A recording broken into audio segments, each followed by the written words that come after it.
Salut à tous, j'espère que vous allez bien. Aujourd'hui on se retrouve dans une toute nouvelle vidéo un peu particulière vu que ça va être une vidéo FAQ. Je l'avais annoncé il y a quelques temps sur Instagram, mais donc je vais enfin répondre à vos questions.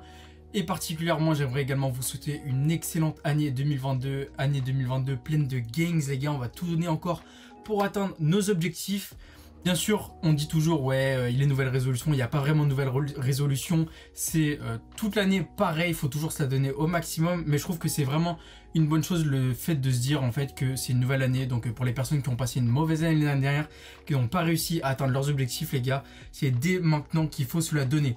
Et pour le coup, j'ai lancé un truc qui s'appelle le 12 Weeks Level Up Challenge que j'ai mis en place notamment sur mon Insta. Donc vous avez les gars jusqu'au 9 janvier pour m'envoyer un mail à ce mail là. Donc c'est gainscontest@gmail.com avec une photo avant et la description de votre objectif donc d'ici 12 semaines et ainsi que votre poids et votre taille, donc avec votre objectif. Vous m'envoyez ça et d'ici 12 semaines les gars, on fait les comptes chacun, on va parler de nos objectifs, on va voir le avant, le après et les meilleurs gagneront un lot. Donc dans le lot, il y aura des AirPods, du MyProd, plein de trucs comme ça, des trucs plutôt sympas. Je trouve que c'est plutôt cool pour chacun se motiver un peu de notre côté et donner le maximum de nous-mêmes pour bien commencer cette année 2022. Donc j'ai pris mon petit booster, je vais partir tranquillement tout à l'heure à la salle et je pourrai taper ma petite séance jambes. Donc je vais commencer par la première question où on me dit comment vas-tu réellement, surtout mon état mental.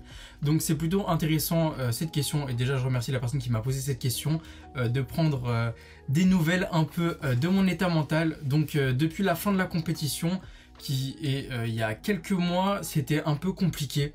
Le fait de se dire qu'on n'a pas forcément d'autres objectifs derrière, d'autres deadlines, ce qui est un peu perturbant, et surtout le fait d'avoir eu quelques soucis par exemple avec des troubles du comportement alimentaire, donc du binge eating, c'est-à-dire que il y a des jours je pouvais être très bancal et me taper des trucs énormes par la suite, des choses en fait qui sont un peu dures à contrôler, sachant que post-sèche et notamment post-préparation, on peut avoir également beaucoup de soucis hormonaux et c'est même pas en général, c'est tout le temps en fait, vous pouvez avoir des soucis hormonaux et en fait le truc c'est que vous allez manger mais vous n'allez pas pouvoir vous arrêter. En fait c'est que l'hormone du coup de la satiété, la gréline, c'est totalement déréglé et du coup votre estomac va être full, mais en même temps quand vous allez continuer à manger, vous allez juste vouloir continuer à manger et donc c'est vraiment horrible et c'est horrible comme sensation parce que du coup vous allez culpabiliser le lendemain et vous allez vous sentir très mal.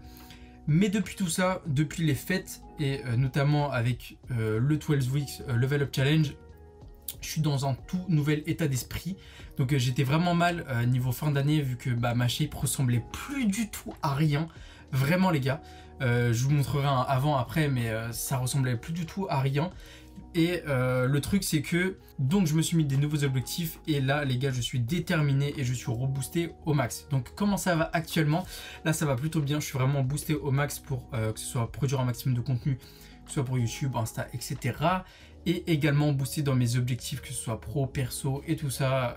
2022 ça va être une très belle année normalement et je l'espère également pour vous les gars. On va essayer de tout donner en 2022. Là j'ai une question plutôt sympa, c'est quel pré-workout tu conseilles pour commencer?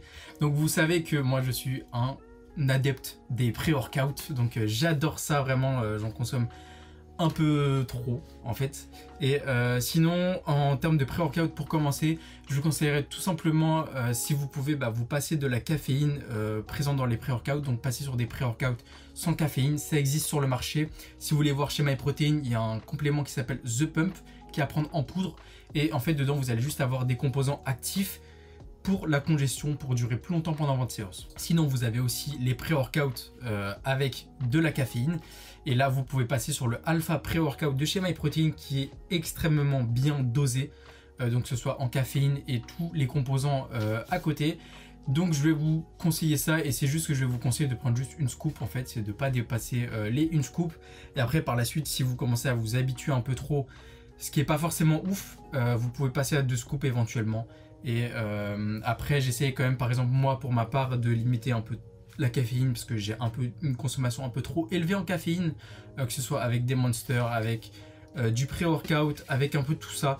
Et donc j'essaie un peu de la limiter et si vous voulez pas être trop accro, c'est pour ça que je vous conseille également des pré-workouts qui n'en contiennent pas. Comme ça, quand vous n'êtes pas forcément claqué, mais vous aimez bien avoir le côté dans votre tête pré-workout et que ça vous aide également à l'entraînement, vous pouvez avoir des pré-workouts sans caféine, tout simplement. Comment être énorme comme toi quand on s'entraîne seul?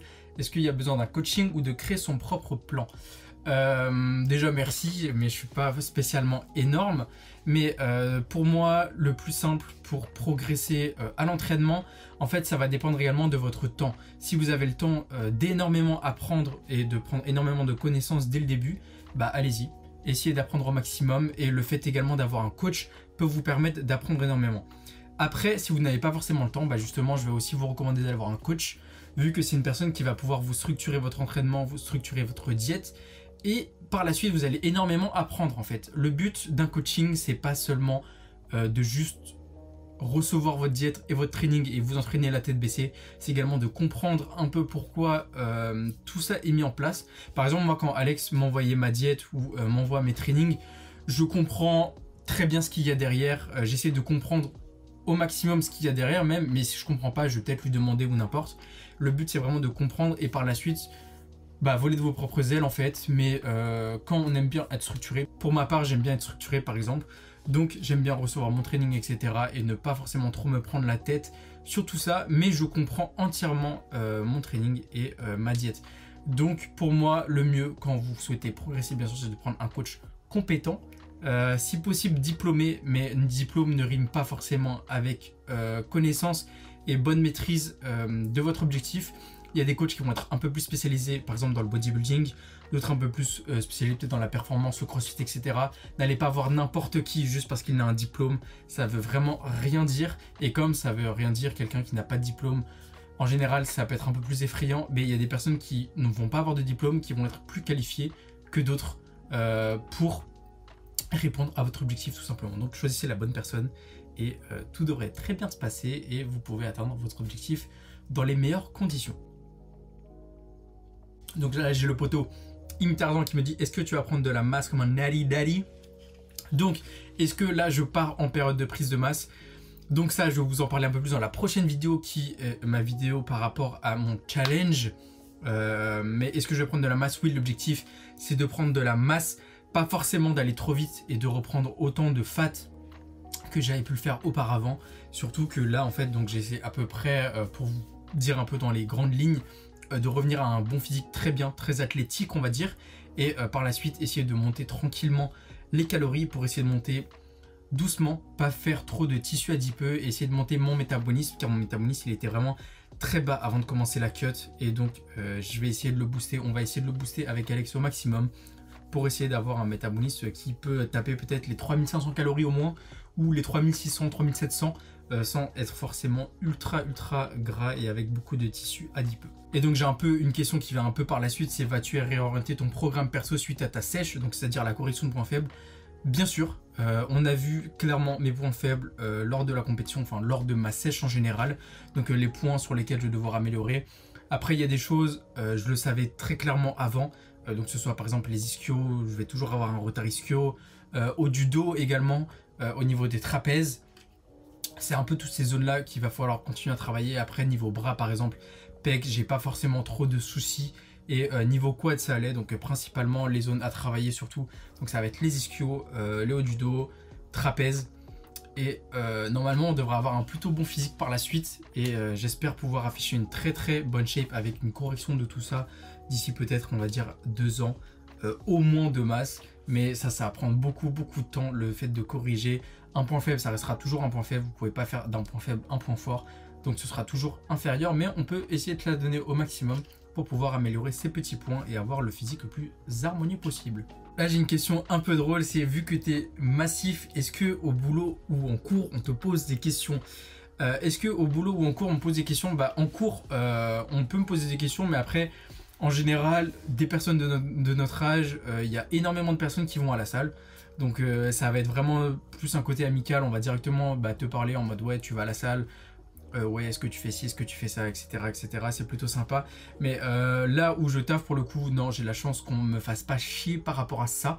Je sais qu'il y a des personnes, ça peut être un peu compliqué dans leur boulot, mais en général On n'embête pas trop, je trouve, les personnes qui font de la muscu. Soit c'est d'autres personnes qui font de la muscu ou des personnes qui ont un peu le seum, en fait, des personnes mieux qu'elles. Il y a des personnes qui vont être sentir un peu inférieures physiquement, donc ils vont vous le faire ressentir avec une certaine pression.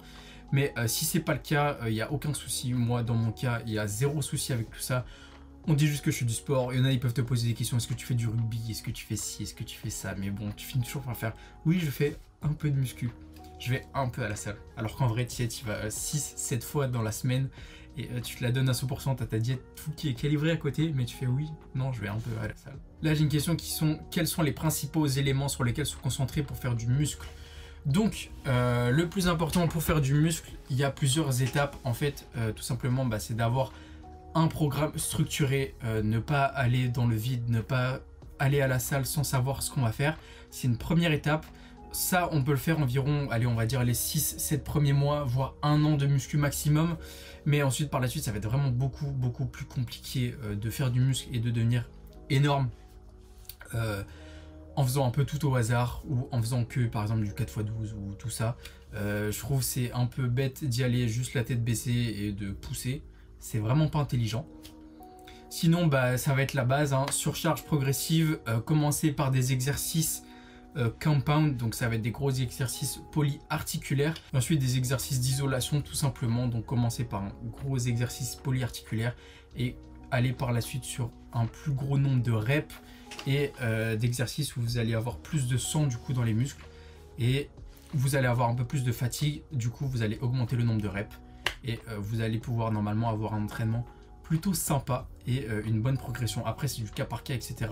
En fait le truc un peu dur avec la musculation, c'est que souvent c'est du cas par cas. Il n'y a pas forcément tout qui s'applique à tout le monde. Ça va dépendre bien sûr de votre expérience, d'un peu tout ça. Donc il n'y a pas vraiment de réponse globale, mais en général c'est ça. Commencez par du polyarticulaire, ensuite faites de l'isolation, moins de reps et vous finissez avec plus de reps. La méthode de l'entonnoir, c'est tout simple. Et c'est la base. Là j'ai une question qui me dit tes compléments alimentaires du moment. Donc ça on me les pose régulièrement cette question. Quel complément alimentaire je prends? Pour tout vous dire, j'en prends pas énormément. J'ai jamais été une personne qui a pris énormément de compléments. J'en ai pris peut-être un peu beaucoup vers mes 2 ans à peu près de muscu. Quand j'étais chez une marque portugaise. Mais il y avait pas forcément beaucoup de bénéfices. C'est bien toujours de se supplémenter, surtout que quand dans notre alimentation on n'a pas forcément tout ce qu'il nous faut pour notre alimentation. Comme je vous rappelle, c'est des compléments alimentaires, donc le but c'est d'avoir une alimentation etc calibrée à côté et de vous supplémenter en plus, donc pour pallier à certaines par exemple certains minéraux que vous n'allez pas avoir dans votre alimentation en suffisante quantité. Donc quel complément je prends? Tout simplement la base, la whey qui vient compléter mon apport en protéines tout en ayant peu de glucides et peu de fat. Donc c'est la base pour compléter votre alimentation. Par la suite j'utilise également le matin multivitamine avec vitamine D surtout en supplémentation en plus. Donc ça c'est la base, comme ça je suis sûr d'avoir mes vitamines au complet. Ensuite j'utilise également des oméga 3 donc pour les acides gras insaturés, donc de très bons acides gras. Et sinon créatine post-entraînement avec la whey. Et le soir avant de dormir j'utilise ZMA et de l'ashwagandha dont j'ai déjà parlé dans une vidéo précédente qui est top pour le sommeil, pour la diminution du stress et également la hausse du taux de testostérone. Mais vous prenez pas la tête à prendre 20 000 compléments, ça va vous servir à rien. En période de sèche, j'avais également la carnicine par exemple, ou un petit brûleur de graisse avec dedans des extraits de thé vert et de la caféine tout simplement. Et sinon en complément, si on peut parler de ça, de complément pré-workout bien sûr, la base. Objectif futur, donc objectif futur, tout simplement améliorer mon physique. Donc améliorer mon physique, comme je vous l'ai dit, améliorer mes points faibles. Sinon d'autres objectifs c'est de développer un peu plus mon contenu, donc faire un peu plus de contenu que ce soit sur YouTube, sur Instagram, être un peu plus présent sur les réseaux. Et sinon continuer à développer si je peux Gains Club à côté, essayer de développer du coup mon activité sur les réseaux et côté pro finir mes études tout simplement. Et si possible après pouvoir voler de mes propres ailes, soit rentrer directement en entreprise ou mener un projet personnel. Ça, on verra ça dans le temps. J'ai encore 2 ans, on va dire 1 an et demi, avant d'avoir fini mes études, si tout va bien. Donc, on verra ça par la suite. Mais sinon, dans mes objectifs futurs, pour l'instant, il y a ça. Et après, je pense qu'il y a d'autres choses qui vont se rajouter par la suite. Mais je vais essayer de développer tout ça, ça va déjà me prendre un peu de temps. Donc en déjà la gestion de YouTube, etc. avec mes études, le côté pro à côté, ça me prend déjà pas mal de temps. Donc j'essaye de quand même de me consacrer un peu de temps à tout ça. C'est pour ça que je vous dis que c'est dans mes objectifs, vu que c'est pas encore, j'ai pas encore le temps vraiment de me dédier totalement à ça. Et je vais essayer d'améliorer ça par la suite. Là on me dit, est-ce que tu sors souvent en boîte soirée ou alors c'est muscu à 100%? Donc cette question elle est vraiment intéressante, sachant que je suis étudiant, tout comme je pense la plupart d'entre vous. Et il y a énormément de soirées étudiantes, etc. Après, le fait, c'est que je suis actuellement en M1. Donc, il y en a beaucoup moins qu'il peut en avoir, par exemple, en première et deuxième année où souvent, vous n'avez pas énormément de choses, de projets à faire, ou vous n'êtes pas forcément en entreprise. Mais est-ce que je vais à des soirées ou est-ce que j'en fais ou sinon, c'est muscu 100%? Pour tout vous dire, c'est muscu, on va dire 90% du temps. Et les 10% restants, ça va être des sorties, mais pas des sorties boîtes, etc. En fait, tout simplement, c'est pas un monde qui m'attire énormément. C'est pas un monde où je me sens extrêmement à l'aise. Donc, être en soirée ou en boîte, c'est pas forcément quelque chose que j'aime énormément. Je peux préférer plutôt des soirées en petit comité. Je trouve que c'est beaucoup plus sympa, que ce soit pour discuter ou n'importe, que plutôt des soirées en boîte où vous avez juste la musique qui tape. Limite, ça, je peux trouver ça intéressant l'été, par exemple, avec des boîtes en extérieur ou n'importe, où il y a de la bonne musique et tout, et vous passez un très bon moment. Mais par exemple, passer une soirée, passer toute la nuit en boîte à juste défoncer la gueule, je trouve pas ça ultra pertinent. Et surtout qu'à côté, j'ai mes objectifs, j'ai également mon style de vie. C'est tout con, mais je peux avoir peut-être un style de vie un peu de vieux, c'est-à-dire à me coucher pas forcément tard, pas forcément tôt, mais me lever assez tôt et avoir ma routine. J'ai ma routine, je me lève avec mon petit déj, je vais à la salle, je fais mon training et j'aime bien ma routine. Je trouve que j'ai plutôt une bonne hygiène de vie à ce niveau-là et c'est plutôt agréable. Pour moi, je me sens en bonne santé, au lieu de me sentir comme un déchet peut-être les week-ends. Mais quand vous faites de la muscu, vous pouvez très bien allier les deux. Après, à voir à quel moment vous allez faire votre entraînement, à quel moment vous allez vous reposer, vu que le repos c'est énormément important pour progresser en musculation. Je suis content de mon style de vie, ça me permet de progresser à la salle, à côté, je peux voir mes potes et tout ça. Donc non, je suis pas forcément boîte et soirée, mais je suis pas forcément muscu à 100%, j'aime bien me détendre excellemment à côté. Mais comme je vous ai dit, je préfère faire des trucs en petit comité ou plutôt aller au restaurant tout simplement. Là, tout simple, est-ce que je vais continuer à faire des compètes et même viser Olympia par rapport à ma précédente compétition? Eh bien, la réponse est tout simplement non. Pour le coup, j'ai pas envie d'aller à Olympia. Ça, je l'ai déjà dit un nombre incalculable de fois. Je n'ai pas envie d'être à Olympia. J'ai pas envie d'être IFBB Pro. C'est pas des choses dont j'ai énormément envie, vu que ça implique énormément, que ce soit au niveau de la santé, également au niveau du temps. Donc vous avez les temps de préparation chaque année, vous avez le budget également. Ça coûte énormément d'argent de faire des préparations. Rien que moi, au niveau naturel, niveau diète, j'ai douillé. Après, je suis étudiant, donc c'est un peu compliqué, mais j'ai douillé. Et par la suite, si vous en plus devez aller au niveau professionnel, c'est-à-dire utiliser d'autres compléments à côté qui vont vous coûter extrêmement cher pour avoir de la bonne qualité, etc. C'est beaucoup trop compliqué. Et en plus, si par la suite, il y a les soucis, tout ce qui est soucis de santé également à côté, et le fait, rien que prendre de la testo, vous allez être sous testo quasiment toute votre vie. En général, c'est un peu dur de savoir si votre testo reviendra à la normale. Donc, pour le coup, non, pas d'Olympia. Compétition, on verra. Ma compétition, ça a été une expérience ultra enrichissante et ultra cool. Franchement, pour le coup, j'ai adoré ma compétition, que ce soit rien qu'avec mes potes et tout ça. C'était plus ce côté-là que rien que la compétition en général. Ça reste quand même assez spécial de se mettre sur scène et d'être jugé par des personnes sur votre physique. Donc je pense que c'était plus le délire de j'arrive avec une condition de fou malade pour moi, une condition dont je n'étais jamais arrivé. J'ai également mes potes à côté, on profite du moment, de l'instant présent, et ensuite le après compétition, c'est juste un moment de bonheur. Après, j'ai eu un bon classement pour ma part et j'étais très content également de ma condition, donc je peux pas vous dire si, imaginons j'aurais fini peut-être dernier et j'aurais pas été content de ma condition, là ça aurait peut-être été différent, mais vu que j'étais plutôt content de ma condition, de ma compétition en général, même si c'était pas la meilleure compétition du monde, j'ai plutôt apprécié le moment et du coup, pourquoi pas en refaire une dans le futur. Mais ça on verra par la suite, j'ai encore énormément à travailler et ça va être plutôt long et fastidieux car je dois travailler encore le posing énormément et également ma shape. J'ai encore plein de points à rattraper, sachant que naturellement on prend pas énormément de muscles très rapidement, donc ça va prendre pas mal de temps. Mais why not? On verra, l'avenir nous le dira. Donc là j'ai une question qui me dit, c'est quoi ta cure? Est-ce que tu es sous produit? Donc la question elle est très simple, c'est que je prends de la créatine et de la whey. Donc je suis totalement dopé à ça les gars, je prends que ça et ça me fait devenir énorme. Bon, bien sûr, ce que j'ai dit là, pour le coup, c'est vrai, je prends de la whey et de la créatine, mais c'est pas ça qui fait que je suis énorme, entre guillemets. Et sinon, non, je n'ai jamais pris aucun produit dopant, que ce soit, comme je l'ai dit, en masse, en sèche, mais ça, je vais le répéter un nombre incalculable de fois. Les personnes qui iront pas me croire, que ce soit sur le fait de ma natiness, sur le fait que je sois naturel, ça, c'est votre problème. Allez plutôt vous entraîner et au lieu de regarder les autres, et vous allez comprendre également avec un bon entraînement et au lieu de vous entraîner comme je sais pas qui, vous allez avoir un très bon physique et tout le monde peut avoir un très bon physique. Et après chacun est prédisposé ou pas à être énorme, à être balèze, à être fort. Mais ça, c'est propre à chacun. Donc il n'y a pas forcément à rager sur d'autres personnes, etc. qui peuvent être un peu mieux que vous. Juste essayez de vous donner au maximum et vous aurez zéro regret. Donc là, j'ai une question de Kevin qui me dit comment tu t'organises avec les trainings le matin pour le petit-déj. Est-ce que je déj avant ou pas?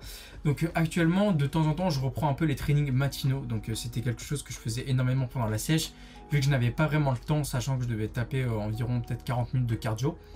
Donc là, c'est un peu différent. Je peux me lever un peu plus tard.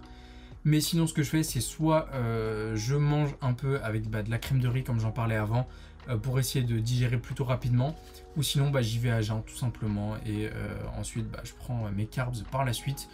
Avoir des carbs avant l'entraînement c'est plutôt pas mal, surtout en prise de masse, mais sinon c'est pas vraiment un big deal. Le mieux c'est d'en avoir également surtout en post-workout pour bien récupérer et ensuite tout le reste de la journée, même si c'est bien de les concentrer autour de l'entraînement. Vidéo avec David Laid un jour, est-ce que c'est possible? Est-ce que tu le ferais? Si j'en ai l'opportunité, bien sûr. David Laid, c'est, on va dire, une des plus grosses inspirations du fitness. C'est également, je pense, une légende. Ça, on va pas se le cacher. Donc oui, bien sûr, j'aimerais bien taper une vidéo avec lui un jour. Why not? Un jour, que ce soit à Paris ou dans le New Jersey ou en Californie ou n'importe. Bien sûr, avec plaisir. J'aimerais trop. Ce serait vraiment sympa. Je l'ai vu une fois. Donc c'était au Pop-Up Gymshark il y a quelques années maintenant, il y a peut-être 3-4 ans, et c'était plutôt cool de le voir en physique, etc. Tu vois qu'en vrai il rendait pas si énorme que ça et que bien sûr les angles et la lumière ça joue énormément. Et est-ce que en story des fois j'affiche d'autres compléments autres que MP, est-ce que ça leur pose pas de problème? Ce que j'affiche en story autre que MP en général comme autres compléments, ça va être des compléments que MP ne va pas avoir. Par exemple de la crème de riz, même si j'appelle ça pas vraiment ça un complément, c'est fait par une autre marque de nutrition également qui fait des compléments alimentaires. MyProt n'en fait pas, donc je vois pas en quoi ça fait de la concurrence.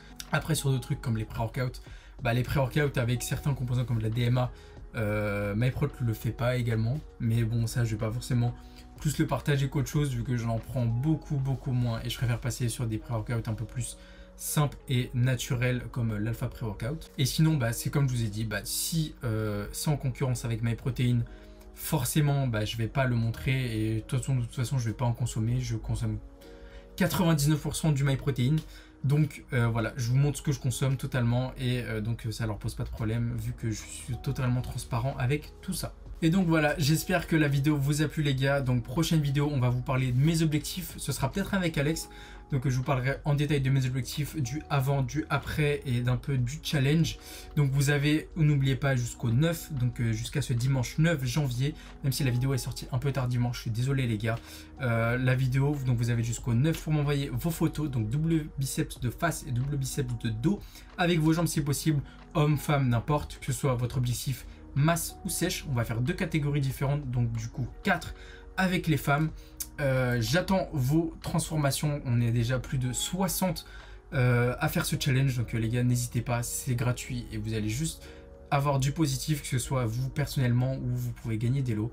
Donc allez-y les gars, n'oubliez pas, toujours code de réduction AGAINS avec mon lien et vous avez en ce moment moins 45% avec le code AGAINS.